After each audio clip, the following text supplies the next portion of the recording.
All right, so let's talk about ARDS, or acute respiratory distress syndrome. So there's about 150,000 cases a year, and like we said, the mortality rate is pretty high for somebody who develops ARDS. Some literature says anywhere from 50 to 90%. It's a very sudden and it's a progressive form of acute respiratory failure if patients get to the end stages of ARDS. The main issue that happens that leads to the alveolar damage is that the interface where the alveoli and the capillaries connect becomes damaged because of this ARDS, this acute respiratory distress. And it allows it to become more permeable, this membrane between the capillaries and the alveoli. And as a result, fluid that should stay in the vascular space is going to seep into the alveoli, much like what happens with pulmonary edema and heart failure. So obviously, these patients are going to become hypoxic, subsequently hypoxemic. Eventually, over time, if the patient progresses through the various stages of ARDS or phases, they're going to have decreased lung compliance, and then they're also going to have diffuse pulmonary infiltrates. So there's a lot of factors that determine the course of illness. How old the person is, what's the precipitating cause or risk factor that's led to the ARDS, and then does the patient have coexisting illness, cardiovascular disease, cystic fibrosis, multiple sclerosis, diabetes, COPD. So the exact cause for ARDS or for the actual damage to the alveolar capillary membrane interface is not known. We have a lot of risk factors. What we do know and what we think is that it's more of like an inflammatory response. So somewhat similar to sepsis, septic shock, and what happens, but we're just focusing right on the lungs when we're talking about ARDS. So it's an inflammatory response from whatever the etiology or the risk factor is that leads to the damage of the interface between the alveolar and the capillary membrane. So like we said, 20% of patients who develop ARDS have no risk factors, but I can tell you from my experience and then what the information says that there are more common risk factors than others. So a lot of your patients who develop sepsis, septic shock, especially with gram-negative organisms, the gram-negative organisms seem to have endotoxins that when they're released from a specific bacteria that really have a high affinity for the lungs. They're like oxygen loving.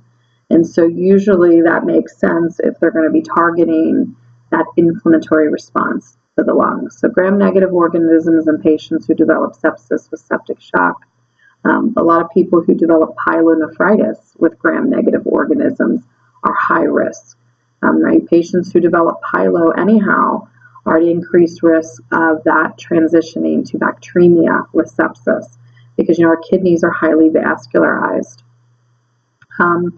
Long bone fractures, inhalation injuries, especially firefighters. So when you've got like upper airway, upper body burns where they develop inhalation injuries, like they have laryngeal edema and bronchoconstriction from the burns and the smoke inhalation. Massive blood transfusions, but not as common as some pneumonia. So like aspiration pneumonia especially. Some of the literature does say there's over 50 types of lung injuries that are linked to ARDS, but really aspiration pneumonia,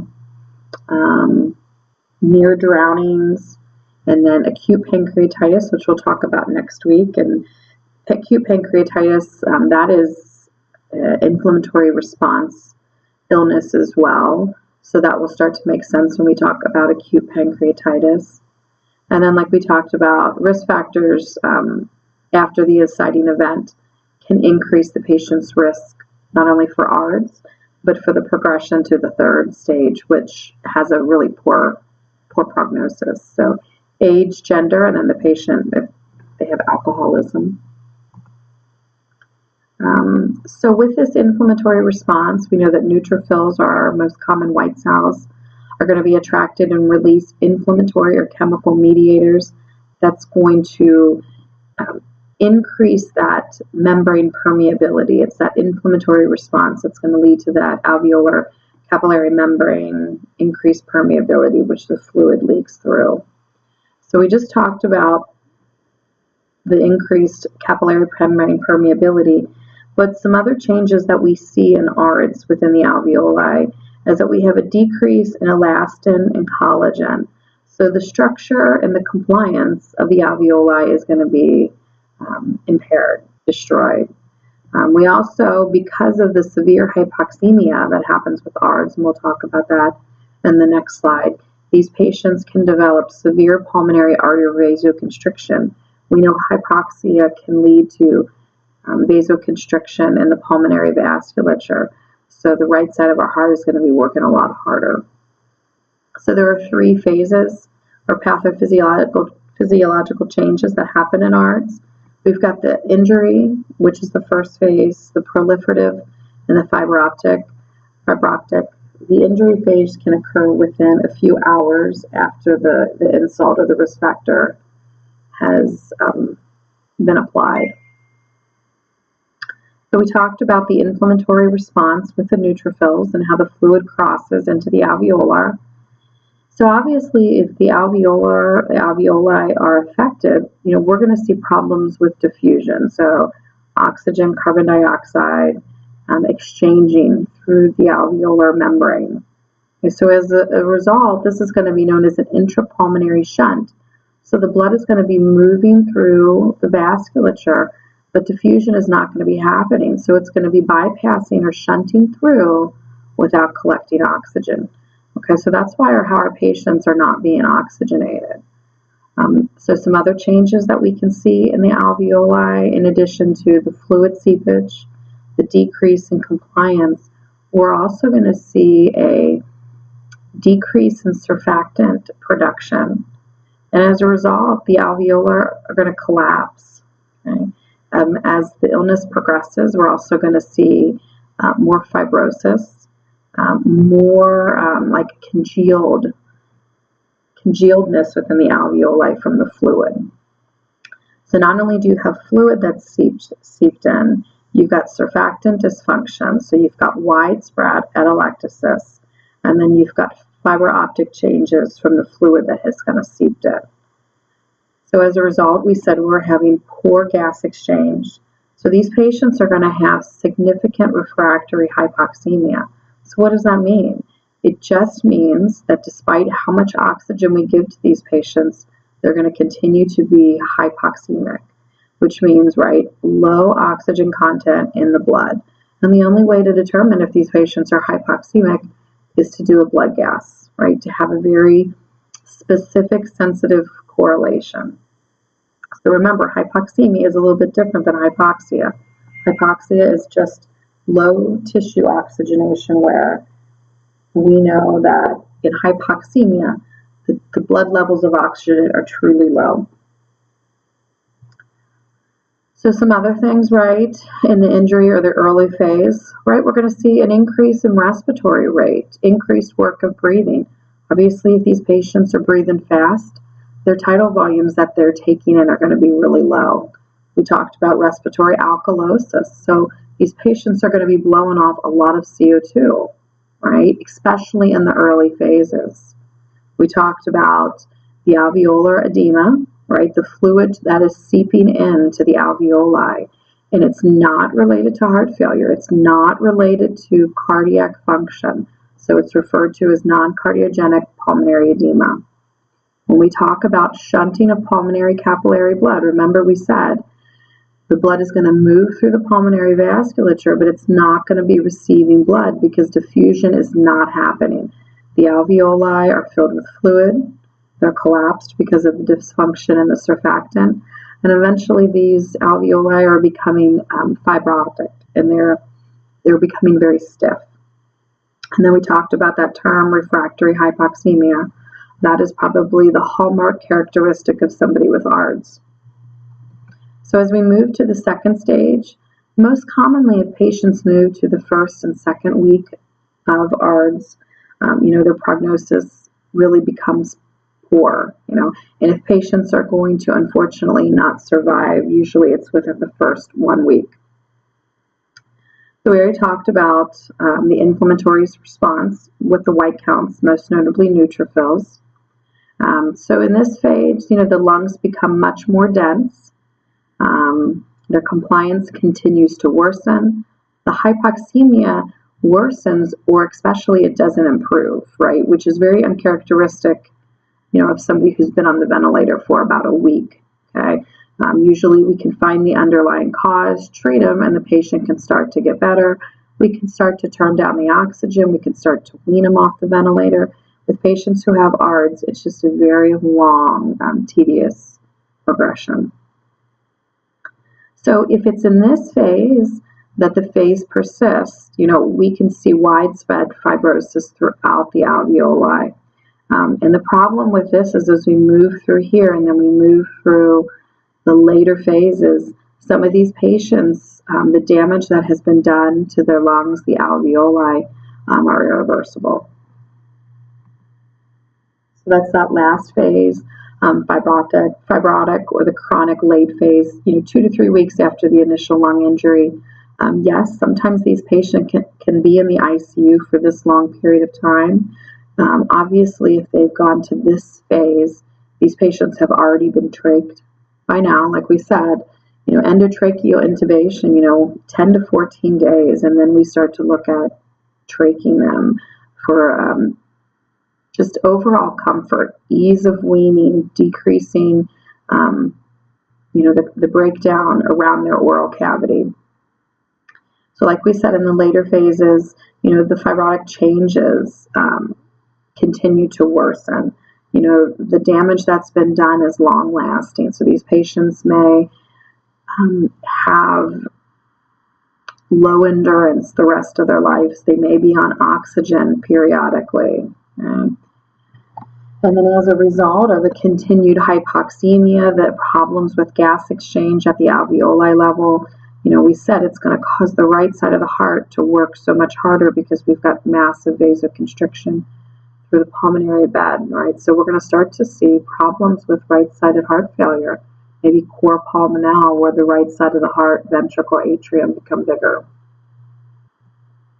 So this is just kind of a picture of the fluid and the inflammatory process that's happening in the alveoli with ARDS. All right, so we talked a little bit about the clinical progression. So sometimes the ARDS and the pulmonary edema can resolve fairly quickly if the progression arrests or stops in the acute phase, that first stage. And these patients are going to have hopefully a complete recovery without any long-lasting pulmonary, disease.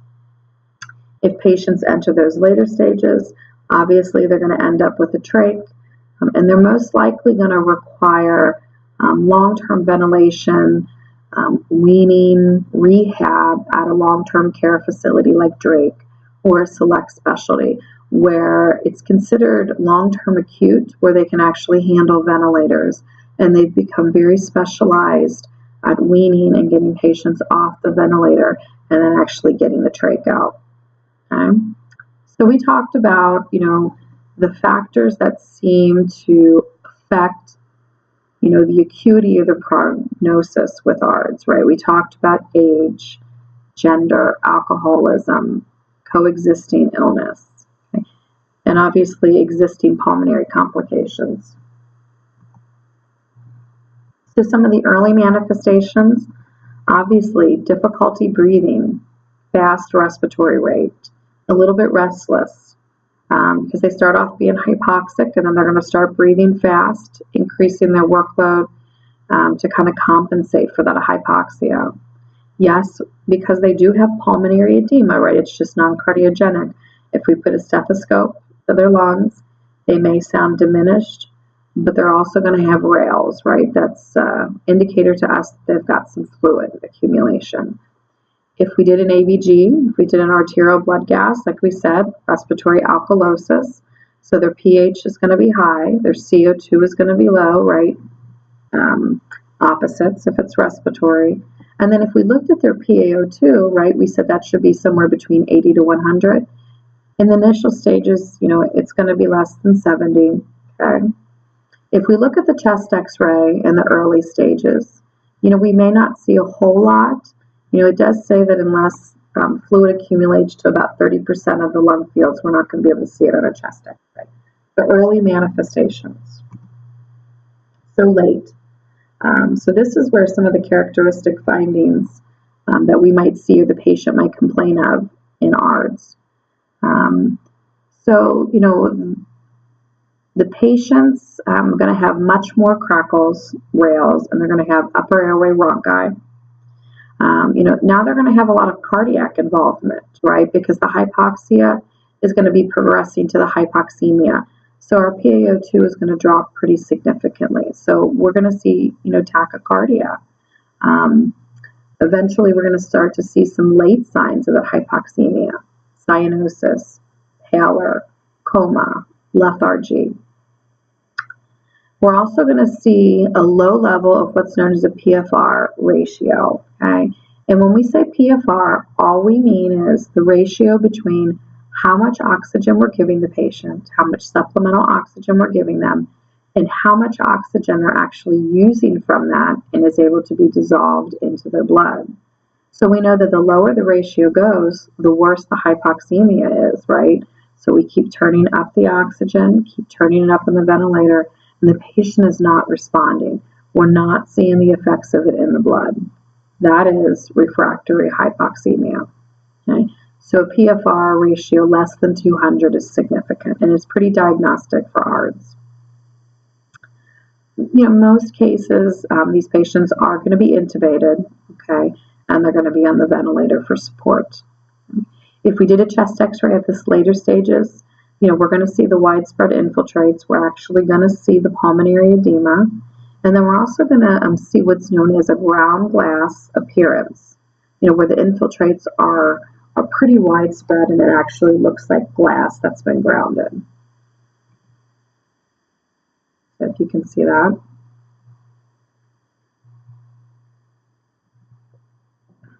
So some complications of ARDS, right? If they're on the ventilator, we know ventilator-associated pneumonia, okay? So largely related to equipment, just the invasive tube in itself. And then sometimes patients can actually aspirate around the endotracheal tube and the cuff of the pilot. It's called microaspiration, where some of the saliva and the secretions that are in the oral cavity can actually slide down along the balloon. Okay? And then obviously the longer the patients are on the ventilator, the longer they have the endotracheal tube, tracheostomy, they're at risk for ventilator-associated pneumonia. So obviously good things that we can do, right? Strict hand hygiene, keeping their head of the bed up 30 to 45 degrees, and then good oral care every 2 hours. Okay. We don't suction them routinely. We don't put sterile saline guppies down routinely. We only do that as needed. And sometimes you're going to see there's some endotracheal tubes that actually have a device that's attached to it that's called a continuous subglottal suction, where it's actually going to continue to suction out the back part of the patient's mouth while they're on the ventilator. And that can help a lot because it decreases, a lot of the secretion. Because remember, our mouth is kind of a dirty place. So we also talked about barotrauma, and patients on the ventilator, they're all at risk for this, but more commonly seen in patients with ARDS, because they have the decreased compliance, they have the fluid, the fibrotic changes in the alveoli, the decrease in dysfunction of surfactant. So the alveoli are going to be collapsed like atelectasis. So when we have to actually use volume ventilation through the mechanical ventilator, we're applying true volume in a short amount of time with each inspiration or with each inhalation we give the patient on the ventilator. It's just their lungs are not as compliant and as elastic as ours, so they're not tolerating it well. So If the pressure within the lungs and the alveoli becomes so severe, right, we can cause ruptures of the alveoli, which can lead to a pneumothorax. And so what we would see on a chest x-ray, obviously we would see the lung collapse. We would also see what's known as subcutaneous emphysema, which essentially is just air that's kind of creeping into the spaces where it shouldn't, and most commonly under our skin, okay, which is going to lead to that crepitus sensation, which feels like Rice Krispies under the skin. Air has gotten under the skin. If the pneumothorax is pretty significant, where it actually starts to push or compromise cardiac function, we're going to see a shift of the trachea. It's going to actually deviate as the heart pushes over and the lungs start to push over from the pneumothorax that's just collapsed in so severe. We're actually going to see a shift in the trachea. Obviously, we're going to hear absent lung sounds where the lung has collapsed. So how can we prevent barotrauma, especially in our patients who have ARDS? We can do smaller tidal volumes, right? So it's usually weight-based. It's based on the size of the person, their height, their body size, when we decide how much volume we're going to give them with every breath. Patients with ARDS need very smaller tidal volumes. I want to say it's like 6 milliliters per kg. Sometimes we also might allow their PaCO2, their CO2 that's in their blood, we might be allowed it to be a little higher. So we know a normal CO2 in the arterial blood is 35 to 45. Sometimes we might allow it to be a little higher than 45 if we know it means that we don't have to apply such high volumes, high pressures through the mechanical ventilator. We'll tolerate a little change in the CO2 and the pH concentration. It's called permissive hypercapnia. Okay? So sometimes in order to keep the pH and blow off the CO2, we have to have a higher respiratory rate, higher tidal volumes on the mechanical ventilator. Well, we know that people with ARDS can't tolerate, higher tidal volumes, a lot of pressure. So sometimes we'll back off a little bit and we'll accept a maybe lower than normal standard for the CO2 and the pH level if we know it will protect their airways, their alveoli, hoping to avoid the progression of the disease or the illness or the complication and allowing these patients to recover. Something else we see is volutrauma. It's somewhat similar to barotrauma. It correlates to the non-compliant lungs, alveoli that these patients have, but it actually causes fractures within the alveoli. And as a result, more fluids and proteins can actually seep into the alveoli, making the pulmonary edema worse. So again, just like we talked about with barotrauma, we're going to use smaller tidal volumes with each breath. We might use a little bit of PEEP, but we have to be concerned that higher doses of PEEP can increase pressure. All right, so some other complications like gastric ulcers, renal failure, and it all has to do with, this patient is under a great deal of stress, but it's also related to the refractory hypoxemia, right? Our vessels, our arteries that lead the supply to the stomach need oxygen as well, and so do our kidneys, right? They're very vascularized.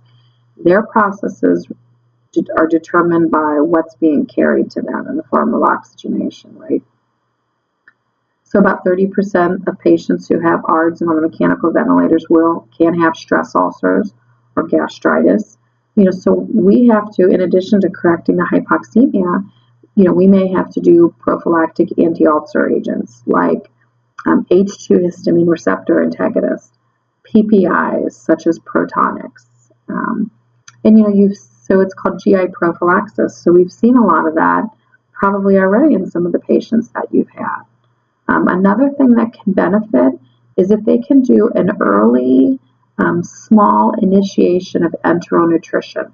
If they put in a very small feeding tube, they can put in a duotube that ends in the stomach, or they can put in a core pack that ends in the small intestines, and they can start feeding these patients a very small amount over a 24-hour period, just to kind of keep the stomach coated.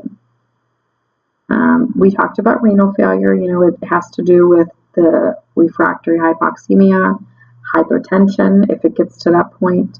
And we know that a lot of the patients, if it correlates to an infection, they're getting high-dose antibiotics that can be nephrotoxic. So we've got more than just one inciting factor for renal failure. So acute renal failure in these patients can happen. So we'll talk about that week 3. So if we looked at a nursing assessment, I'm not going to go through all of these points, but if we collected data on these patients, every one of them has some sort of correlation or linkage, to ARDS, whether it's an inciting risk factor, whether it increases their risk or increases their risk for long-term effects, poor prognosis.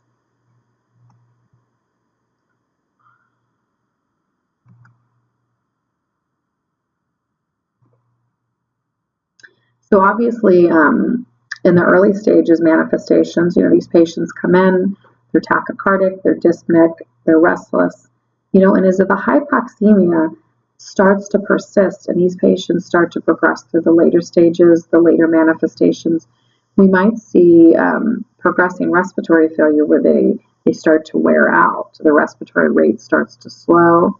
They're no longer able to compensate, and then they're getting to the point where they're going to actually arrest, or they're going to stop breathing. The tachycardia the same way. So they may start out with a rapid heart rate, but eventually, the heart is very dependent on oxygen. And so eventually, if the hypoxemia is not reversed, eventually these patients can start having problems with bradycardia. They can go into PEA, and then they can go asystole. We talked about the breath sounds, rails, diminished. We talked about some of the acid-base changes. So, right, in the beginning stages, these patients are going to have a low CO2 because they're blowing it off.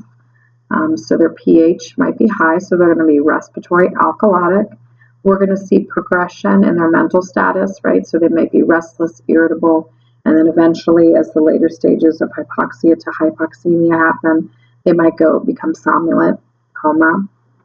We obviously know that our PaO2, right, which is the partial pressure of oxygen that's dissolved in our blood, is going to be low, and it's going to be progressively low. If we look at a chest x-ray, we know we might not see things in the early phases right away, but we know it's going to gradually get to, we see the pulmonary edema, see the widespread infiltrates in that ground glass appearance. And right, we said we know non-cardiogenic pulmonary edema.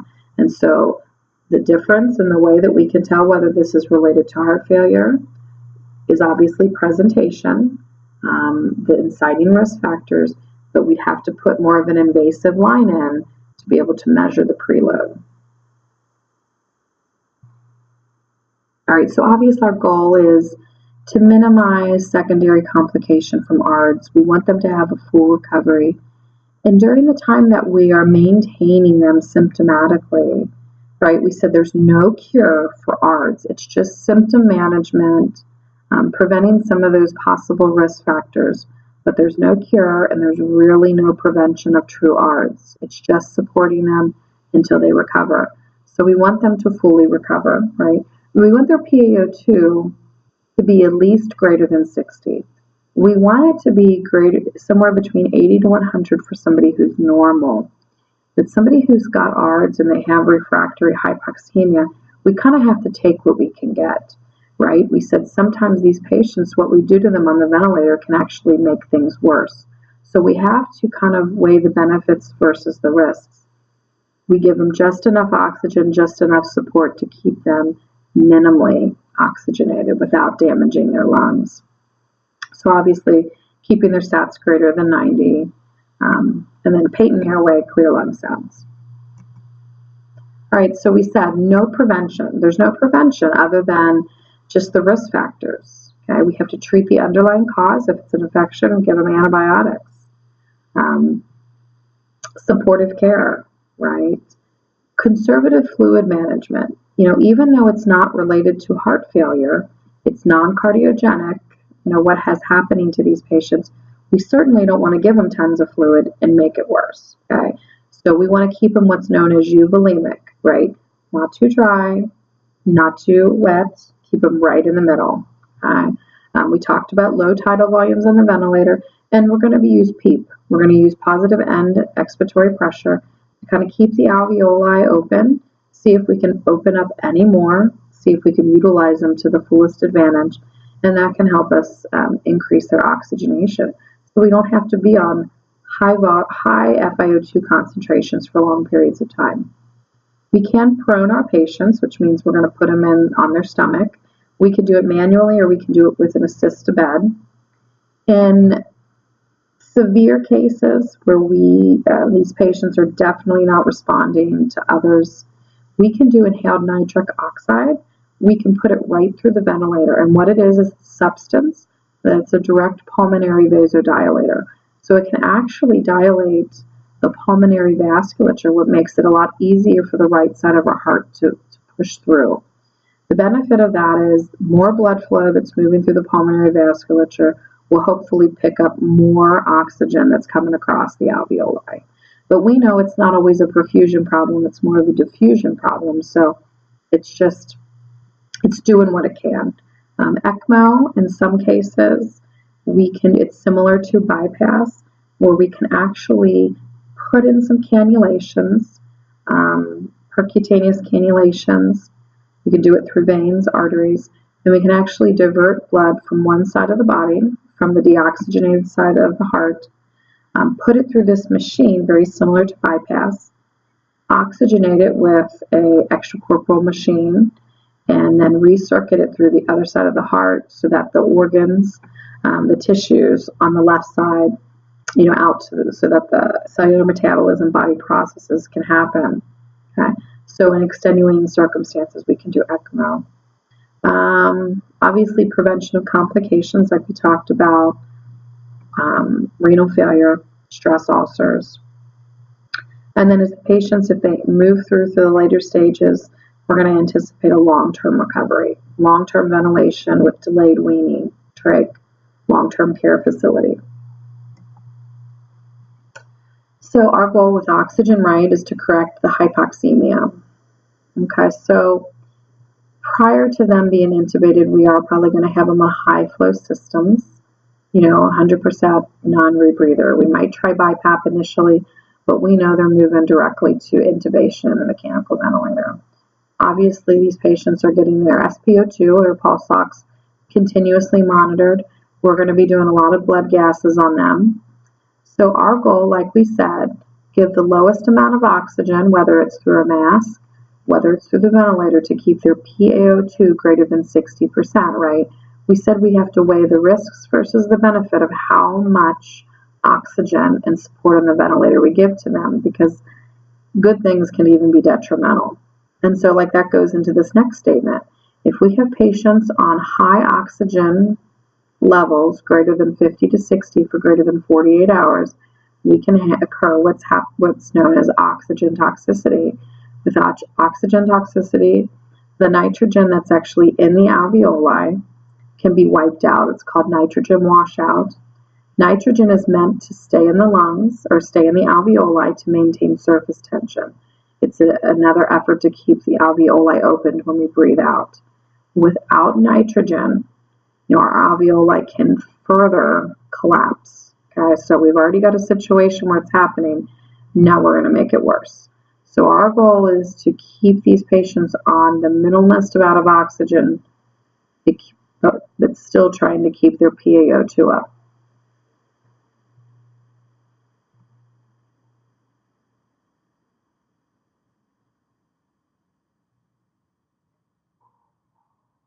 So PEEP, in addition to low tidal volumes, maintaining their FiO2, these patients are also going to be a PEEP. PEEP at 5 centimeters per water is kind of the normal setting, right?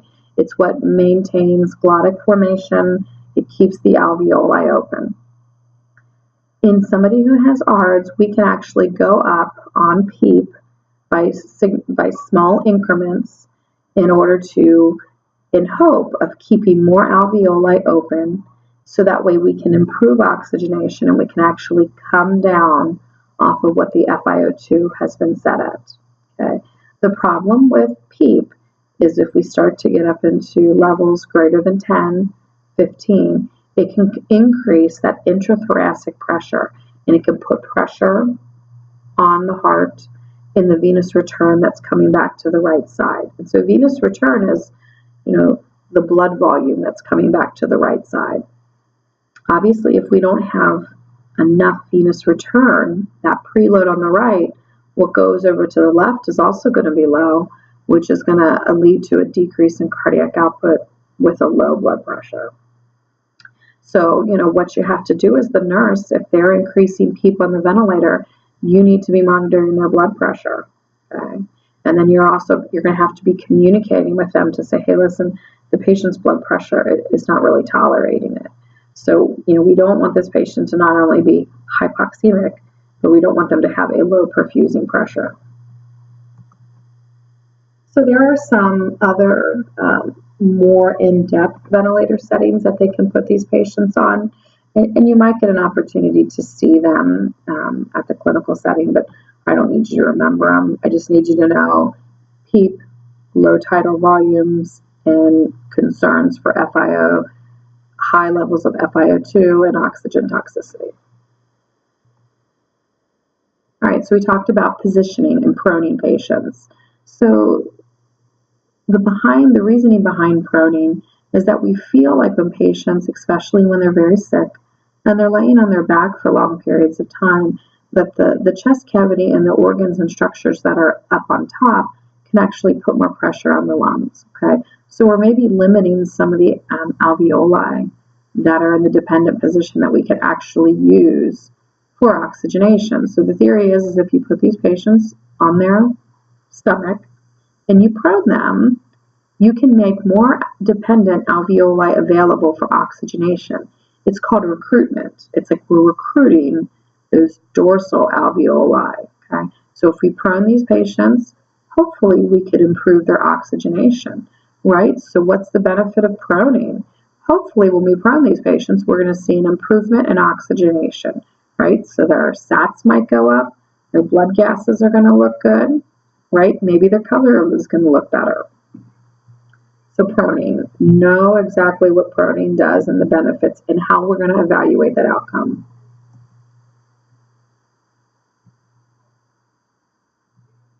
All right, again, we can manually prone these patients. However, but there's a lot more modern beds that can do it. That's a picture of a rotaprone. And we can also do continuous lateral rotation therapy. I think you're going to see a lot of those beds. They don't prone the patients, but they can turn them pretty high on their sides, and they do it without nurses. So it is beneficial, as far as the nurses' backs and work injuries, and it's a great thing. So what are we also going to do as far as supportive? Like we said, our lungs and our cardiac function are largely interdependent on each other, right? Our heart is irritable when it doesn't get enough oxygen. So, we're going to be monitoring their vital signs a lot. In certain cases, these patients might have invasive monitoring devices, like a central venous pressure line or a CVP. We can hook that up to a triple lumen catheter or PICC line, and we can monitor the patient's preload on the right side of their heart, okay? That can let us know whether the patient has adequate fluid volume status or not. Remember, we said with our patients with ARDS, we want to keep them not too dry, not too wet. And we also said that using a CVP or a pulmonary artery catheter, SWAN, can let us know about their preload. Remember, it's the differential between cardiogenic pulmonary edema from the heart failure or non-cardiogenic pulmonary edema from ARDS. So some things, right, we're going to be looking at is their blood pressure, right? We're going to be looking at their daily weights, their intake and output, right? And just assessing their overall fluid volume status. Okay? If we need to give these patients fluids, we can use crystalloids like normal saline or colloids like albumin. If we need to support their blood pressure further cardiac function if it starts to become depressed as a result of the hypoxemia. We can use vasopressors to maintain their blood pressure, like Levophet, dopamine, or we can use inotropes like dopamine at higher doses to maintain their cardiac output and contractility. So we said our number one nursing diagnosis, right, is impaired gas exchange. And I'm not going to go through all of those, but those are the related 2 factors and the things that we're going to see that support impaired gas exchange, right? Ineffective airway clearance, yes. Maybe not necessarily from the ARDS, but the longer these patients are on the ventilator, they tend to accumulate a lot of oral secretions and secretions down their endotracheal tube. And like you said, one of the biggest complications is ventilator-associated pneumonia. So ineffective airway clearance is a big diagnosis as well. Ineffective breathing pattern, obviously. Imbalanced nutrition, right? So these patients, if they're in bed and they're in an acute illness for long periods of time, they're obviously not taking food by mouth. So, after a couple of days on the ventilator, if these patients aren't taking things orally, we're going to have to put a feeding tube in, right? And we always know that enteral feeding through their stomach is better than TPN, better than nutrition through their IV. And I know you learned about TPN and the adverse effects in 511, but we always know gut is better than IV nutrition, So we want to make sure that these patients are getting optimal amount of calories, fairly high fat, low carbohydrates, because we know carbohydrates, their return can actually increase our CO2 concentration. So high fat, higher proteins, a lot of calories. These patients are going to be in a stress response. So their metabolic rate is going to be high. They're going to need a lot of calories. We definitely don't want them in a negative nitrogen balance. Risk for imbalanced fluid volume related to the ventilator. We said we want to maintain their volume status. So just take a look at this. And then our evaluation, we obviously hope these patients recover fully without any long-lasting damage. But these are all the things, the outcomes that we're going to look at when we're evaluating these patients to say, okay, are they improving? Are they getting better, or have they not changed, or are they actually getting worse? And I think if you looked at them, you probably could feel that that's very true.